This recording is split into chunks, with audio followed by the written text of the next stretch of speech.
शुभम करोति कल्याणम आरोग्यम धनसंपदा शत्रुबुद्धी विनाशाय दीपक ज्योती नमस्तुते। दीप अमावस्येला आषाढी अमावस्या असेही म्हटले जाते।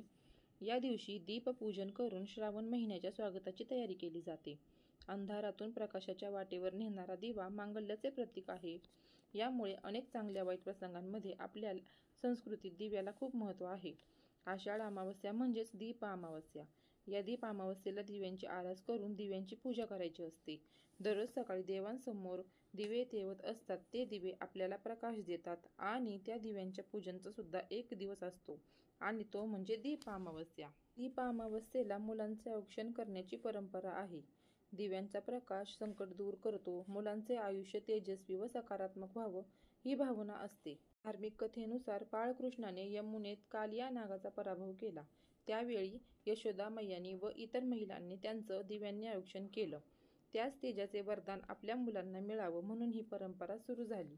संस्कार, सुरक्षा, तेज आणि शुभेच्छा यांसाठी हे औक्षण केले जाते। तर आजच्या या शुभ दिवशी मी तर देवांसमोर दिवे लावून छान दीप पूजन केलं आणि मुलांचे सुद्धा औक्षण केले। तुम्हीही आज पूजा आणि मुलांचे औक्षण केले असेल तर मला नक्कीच कॉमेंटमध्ये सांगा। दिव्यांची पूजा केल्यानंतर घरामध्ये खूप प्रसन्नमय वातावरण झालं होतं आणि मुलेही खूप खुश होते।